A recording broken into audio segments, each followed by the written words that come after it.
Bayangkan hancurnya moral bangsa kita, Pak. Saya selesai, Pak Jenderal, selesai pemilu kan saya masih pergi ceramah, keliling-keliling. Itu bayangkan kalau serangan fajar dia ganti namanya, Pak, menjadi apa? Sedekah subuh. Astagfirullah. Sogok dia ganti namanya sedekah subuh. Jadi bukan elit aja yang rusak sekarang, Pak. Bukan cuma elit kita yang hancur moralnya. Rakyat kita juga hancur. Dan wajar kalau selalu makan barang haram anak kita, jangan pikir dia bisa sholat jamaah di masjid. Nggak.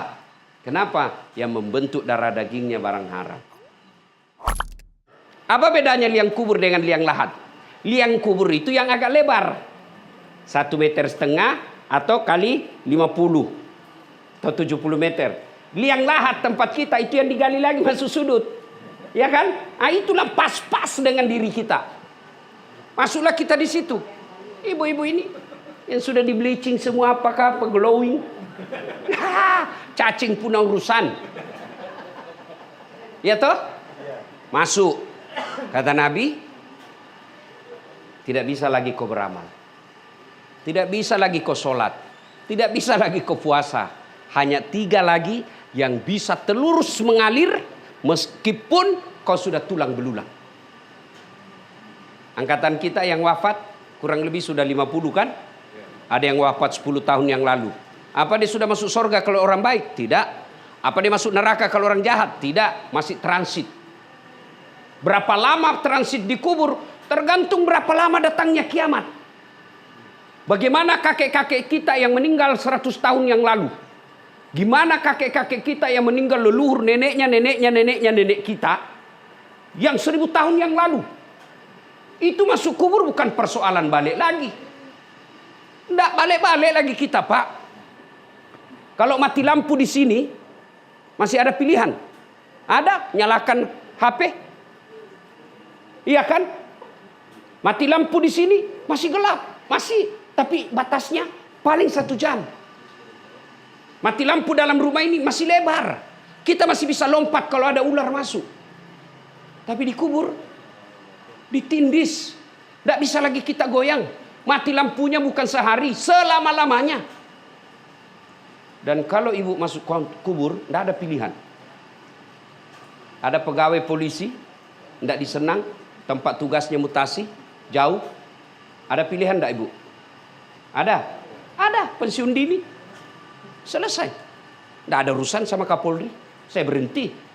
Ibu-ibu, suaminya kasar, tidak kasih nafkah, ada pilihan. Ada pilihan. Ada, ceraikan saya. Bapak-bapak istri cerewet, boros, tidak menghargai suami, ada pilihan. Ada, malah 2 pilihan bapak. 1 ceraikan, 2 tambah lagi. Iya toh? Pergi merantau ke Sulawesi, tidak nyaman Sulawesi, ada pilihan. Ada, balik lagi ke Jakarta, ke Bogor. Tapi masuk kubur, ada pilihan. Tidak enak, keluar dulu deh. Ibu keluar, viral satu dunia. Nah, pada saat itu kata Nabi, 3 saja yang bisa menolongmu. 1, Ibu Ratna. 1, anak yang soleh dan soleha. Anak hafal Quran. Anak hafal Quran, Pak, tidak mesti dari kandungannya Ibu Ratna. Enggak. Kan sudah besar. Sudah jadi polisi. Sudah dewasa. Tidak mungkin lagi bisa hafal Quran. Lalu bagaimana caranya supaya dapat pahala hafal Quran? Ini anak kita ini. Pak Puji, sama hukumnya di hadapan Allah, Bapak punya anak penghafal Quran. Tidak mesti dari rahim. Kalau harus dari rahim, gimana perempuan yang tidak menikah? Gimana bapak-bapak yang tidak punya keturunan? Berarti tidak punya harapan punya anak yang soleh. Punya anak yang soleh, soleha, itulah yang bisa menyelamatkan ibu ketika dikubur. Ibu-ibu, ketika masuk kubur ibu, siapa yang doakan ibu? Siapa? Suami. Kawin lagi bu. Jangan. Bapak-bapak ini, kalau bapak meninggal, siapa yang doakan? Teman. Coba aja lihat di grup WhatsApp. Kalau orang meninggal, dia tidak kirim doa, dia cuma kirim stiker. Ya toh? Siapa yang doakan? Anak. Saya mau tanya ibu. Ibu, bisa tidak jadi anggota DPR anaknya tidak pernah nyalek? Bisa enggak? Enggak bisa. Bapak-bapak bisa enggak jadi Kapolres anaknya? Tidak pernah daftar ke sekolah polisi. Enggak mungkin. Bisa enggak anak ibu jadi dokter enggak pernah kuliah fakultas kedokteran? Enggak mungkin. Tapi bisa enggak anak ibu soleh dan soleha meskipun enggak sekolah? Bisa. Bisa enggak anak bapak ibu soleh dan soleha meskipun dia tidak akpol? Bisa. Berarti mendirikan anak, menjadikan anak soleh dan soleha jauh lebih mudah daripada jadikan akpol. Cari muka kiri kanan, kadangkala sogo. Ya kan? Sayang kita kalah sama setan. Kita lebih bangga kalau anak kita jadi polisi, jadi tentara, jadi dokter, jadi anggota DPR. Meskipun kita tidak pernah lihat datang berjamaah di masjid. Usia senja ibu, yang kita harapkan anak kita. Berapa banyak kita lihat sudah tua, siapa yang ngurus orang tuanya? Bukan anaknya. Siapa? Pembantunya. Siapa? Sopirnya. Orang miskin itu yang begitu. Mau kemana ini jabatan? Pasti ditinggal. Maka seorang istri, nah, karena ibu sudah tidak bisa melahirkan, cucu. Ajarkan anak kita akhlak. Itu yang paling penting. Anak-anak kita sekarang Pak cerdas-cerdas. Tidak usah khawatir soal kecerdasan anak kita. Yang kita khawatirkan akhlaknya. Oleh anak-anak kita, Pak Puji pasti masih ingat. Waktu kita kecil, jangankan bicara kasar sama orang tua. Natap aja wajahnya kita sudah dianggap kurang ajar. Saya masih dapat itu. Kalau lewat depan orang tua kita harus bungkuk-bungkuk. Tabik kalau orang Sulawesi. Kalau kita makan, tidak boleh tuh kita makan sebelum orang tua dulu. Dosa kita dianggap kalau kasih sisa orang tua. Meskipun sudah sangat lapar, orang tua belum pulang. Tunggu bapakmu. Sekarang, hancur Pak. Tinggal tulang-tulangnya disimpankan. Pantas anak kita cerdas, tapi tidak ada berkah dalam hidup. Jadikan anak soleh dan soleha. Gimana caranya anak kita soleh dan soleha? Jangan kasih makan barang haram. Kemarin kita ini saya yakin kita tidak terima uang sogo. Tapi kadangkala kita biarkan tetangga kita terima serangan fajar. Bayangkan hancurnya moral bangsa kita Pak. Saya selesai Pak Jenderal, selesai pemilu kan saya masih pergi ceramah. Keliling-keliling. Itu bayangkan kalau serangan fajar dia ganti namanya Pak menjadi apa? Sedekah subuh. Astagfirullah. Sogo dia ganti namanya sedekah subuh. Jadi bukan elit aja yang rusak sekarang Pak. Bukan cuma elit kita yang hancur moralnya. Rakyat kita juga hancur.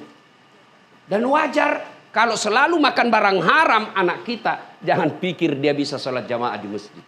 Nah, kenapa? Yang membentuk darah dagingnya barang haram. Nah, ya. Yang kedua, jangan kasih makan uang haram. Yang ketiga, didik. Kasih keteladanan. Jangan harap anak kita santun kalau ibu bapaknya kasar. Di depan anaknya bertengkar sama istrinya saling memaki. Jangan harap anak kita santun. Kasih contoh yang baik. Jangan harap anak kita jauh dari rokok kalau orang tuanya merokok. Awas kalau merokok. Saya tempelin kau kalau saya dapat ya. Saya kasih makan kau itu dengan bungkusnya. 10 menit kemudian dia bilang, nak pergi beli rokok. Gimana ceritanya? Ya. Kasih teladan. Yang ketiga, didik. Ibu-ibu saya mau tanya, angkatan bapak ibu 82, ada ndak anaknya mati kelaparan? Yang bapak ibu tahu di tetangga ini ada ndak mati kelaparan? Ndak mungkin. Tapi yang mati karena narkoba pasti ada. Yang mati karena tawuran pasti ada. Itu berarti ibu ndak usah pikir ini. Itu Allah sudah jamin. Tidak akan keluar dari rahim seorang manusia sebelum Allah sudah pastikan jaminan rezekinya.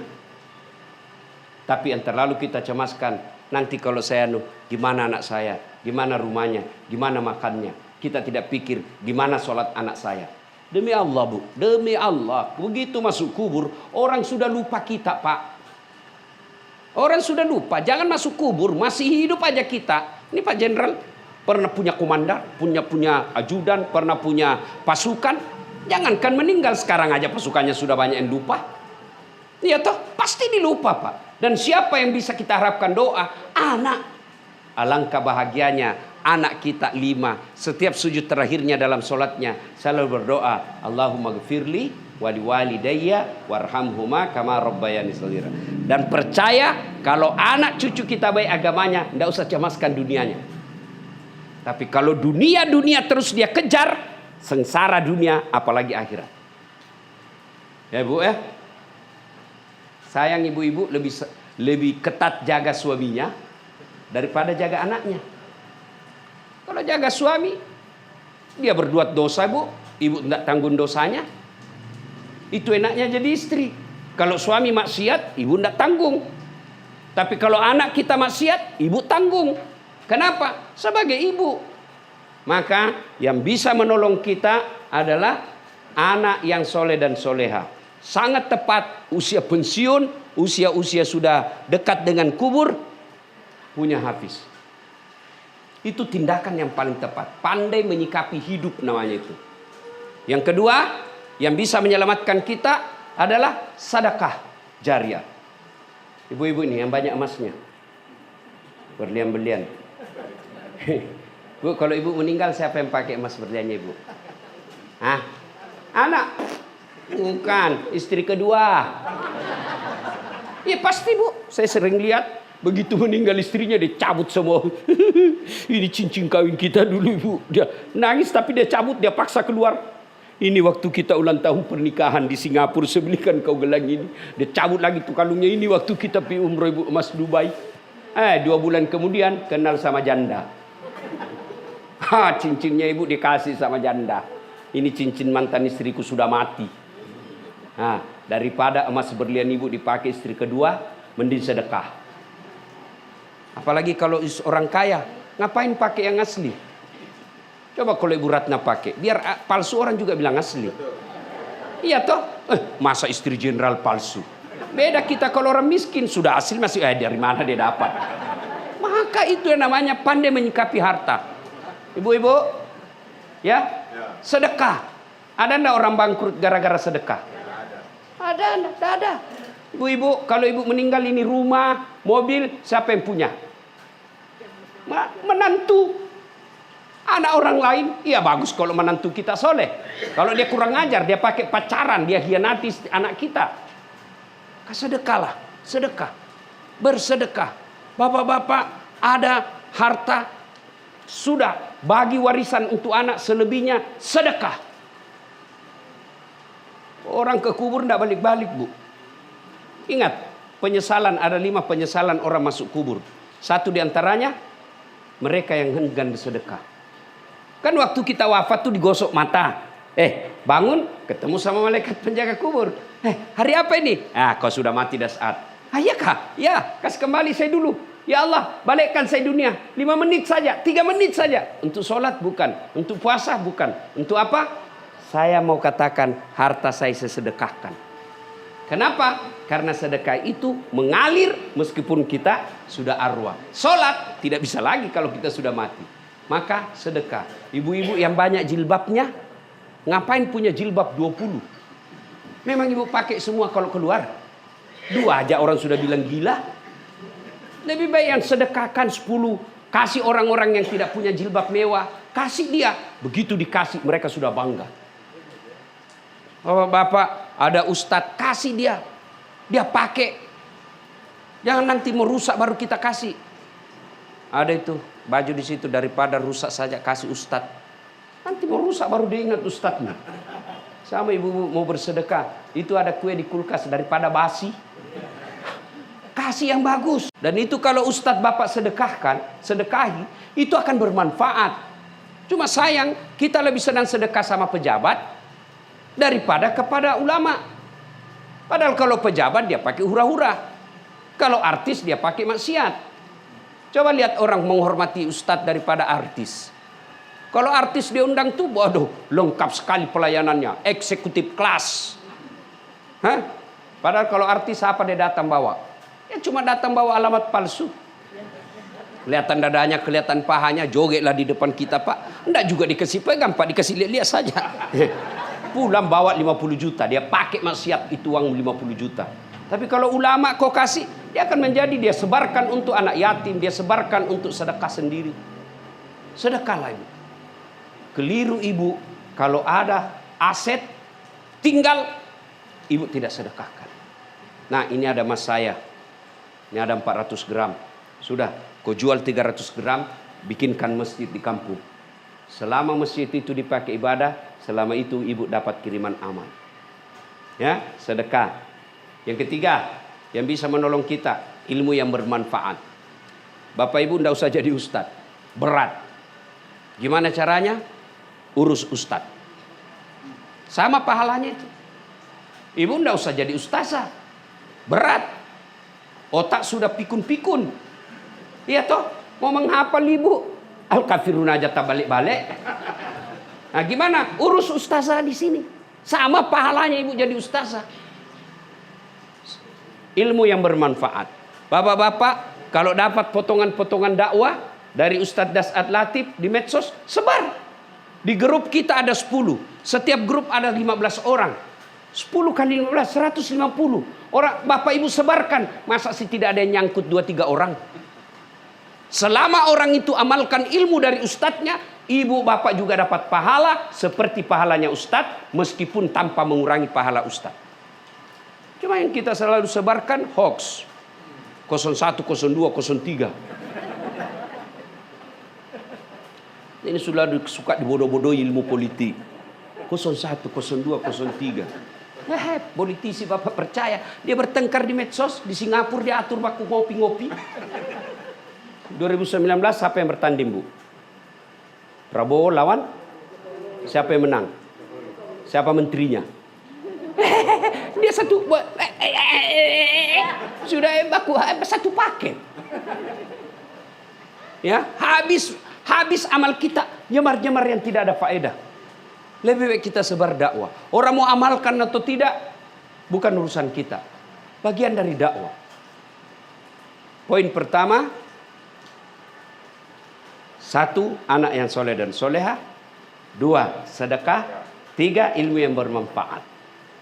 Berikutnya, yang ingin saya sampaikan, hal yang kedua. Ini sebentar lagi kita kedatangan Ramadan. Ibu ya. Bulan Ramadan itu disebut 1, bulan penuh ampunan. 2, bulan dilipat gandakan segala kebaikan. 3, bulan dikabulkan semua doa-doa. Dari nama-nama Ramadan ini, inilah 3 yang mendesak kita lakukan. 1, banyak bertobat. Apakah tobat itu berkaitan dosa? Bukan. Bukan dosa semata kita bertobat. Kalau dosa kita bertobat, maka Nabi tidak perlu istighfar general. Kenapa? Nabi tidak punya dosa. Kalaupun ada, kata Allah, kalau ada dosamu Muhammad, saya sudah ampuni. Tapi buktinya, 1 kali beliau duduk, 100 kali istighfar. Padahal Nabi tidak punya dosa. Lalu kenapa orang istighfar? Karena nikmat Allah tidak bisa dibayar dengan ibadah yang kita lakukan. Nah, kita selalu berpikir itu miskin. Saya kan miskin Ustaz. Ibu miskin karena membatasi definisi kaya. Kaya itu deposito miliaran. Miskinlah ibu karena tidak ada miliaran. Kaya itu rumah mewah. Miskinlah karena rumah kita kecil. Coba kalau kaya itu teman yang banyak. Kaya itu kesehatan. Kaya itu waktu berjamaah di masjid. Kaya itu berkah penghasilan. Itu maka kita kaya. Nah, ibu bapak, saudara-saudara sekalian, banyak bertobat. Ramadan, tobat. Waktu paling bagus bertobat itu Ramadan, menjelang buka. Masih ingat bapak ibu kan waktu masih TVRI kan? TVRI sama RRI. Mau jalan Ramadan, mau puasa, mau buka itu kan istighfar tuh satu TV.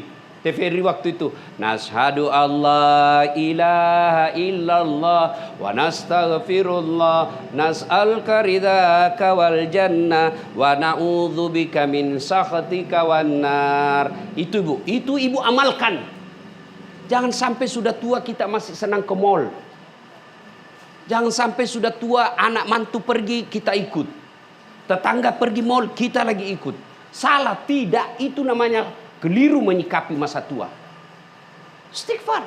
Cuma kalau ibu istighfar menjelang buka, jangan di depan makanan. Karena bisa jadi mulut istighfar dalam pikiran mana dulu saya hantam. Ya misalnya meja makan di situ, ibu duduk di sini. Itulah bagusnya kalau rumah ada musola di dalamnya. Supaya ibu istighfar di musola, beduk baru ke meja makan. Istighfar. Yang kedua, antar 2 rakaat dalam tarawih. Itu paling mustajab. Kita bertobat.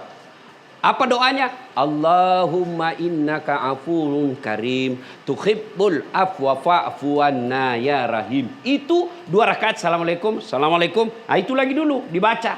Berapa kali? Ya, 1 kali minimal. Sudah lanjut lagi 2 rakaat. Dulu saya kecil itu diucapkan rame-rame di masjid. Sekarang karena orang mau ringkas, tidak ada lagi itu. Padahal itu puasa tarawih sekali setahun. Cari nafkah bisa kok cari nafkah selesai Ramadan. Tapi tarawih selesai Ramadan mau tarawih lagi. Ya orang bilang gila itu ibu. Maka Ramadan perbanyak istighfar. Tobat. Yang ketiga cara bertobat setelah istighfar menjelang buka. Tarawih. Lazimkan salat taubat. Ibu sudah buka, alhamdulillah. Itu enaknya Pak kalau rumah dekat dengan masjid. Orang sudah mati hati itu kalau sudah dekat begini tidak berjamaah ke masjid. Maka kekeliruan kita ini kalau belikan anak kita rumah 10 menit ke rumah sakit. Memangnya anak tiap hari mau ke rumah sakit. Doakan supaya kita tidak masuk rumah sakit. 10 menit dari bandara, tiap hari kau mau naik pesawat. 10 menit dari mall, tiap hari kau mau ke mall. Mestinya cari rumah 5 menit dari masjid. Nah, sudah ibu, sudah buka, ibu ke masjid, nunggu isya. Sebelum masuk isya, ibu sholat taubat. 2 rakaat salam, 2 rakaat salam, 2 rakaat salam. Sampai 6. Apa niatnya? Nah, ini yang selalu ditanyakan Ibu Masjid Salim. Niat tidak harus dilafazkan. Niat boleh dalam hati. Ibu baru kan, Bapak Ibu, baru wudhu, ada dalam hati. Saya mau sholat taubat. Itulah niat. Tanpa diucapkan pun sudah sah. Kapan tobatnya? Sujud terakhir. Nah, ya Allah, ampuni. Saya banyak hilaf dan dosa. Kemana lagi saya bertobat kecuali kepadamu. Minta kepada Allah. Dan tidak harus bahasa Arab. Ya. Dan berikutnya, Ramadan banyak bertobat. Yang kedua, banyak berdoa. Anak-anak kita sekarang rajin berdoa. Alhamdulillah. Cuma doanya di status.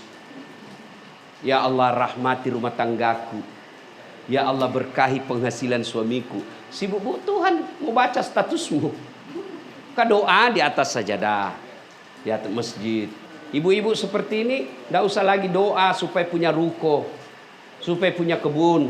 Tidak. Apa doa ibu? Paling mustajab minta ibu. Allah apa? Ya Allah biha. Ya Allah biha. Ya Allah bihusnil khatim.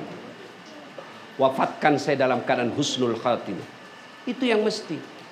Ibu. Kemudian apa lagi? Doakan anak-anak kita soleh dan soleha. Mintalah selama Ramadan.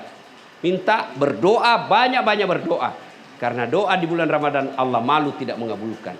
Cuma kenapa doa tidak dikabulkan? Satu, karena kita berdoa tidak sesuai dengan sunnah. Banyak yang berdoa tidak diawali dan akhiri dengan salawat. Siapa yang berdoa tidak awal dan akhir salawat, maka doanya tergantung langit dan bumi.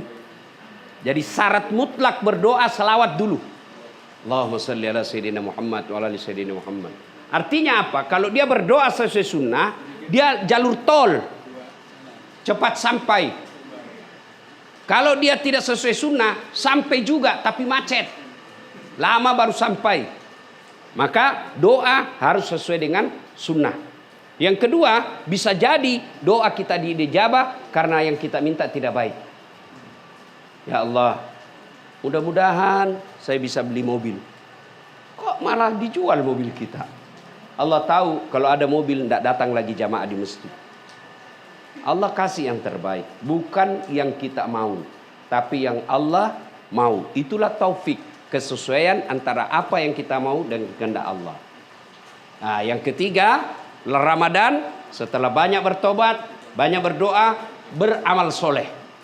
Karena kebaikan-kebaikan di bulan Ramadan Allah lipat gandakan. Apa saja? Mulai dari ibu-ibu tadarus, sholat taraweh, sholat hajat, dan lain-lain. Bagus kita hablum minallahnya baik. Baik. Tapi yang jauh lebih baik Allah cintai, jadi manusia yang banyak manfaat. Ada orang rajin jamaah, tapi dikomplain tidak ada yang senang. Dia tidak istimewa di hadapan Allah. Mohon maaf, saya biasa bilang sama teman-teman polisi, kalau ada Kapolda rajin sholat, saya tidak spesial. Kenapa? Ya memang kewajibannya. Dia sendiri yang masuk surga. Kalau ada Kapolda lagi asan dia tinggalkan pekerjaan, ya memang semestinya begitu. Tidak juga kau ajak kita. Kau yang sendiri masuk surga.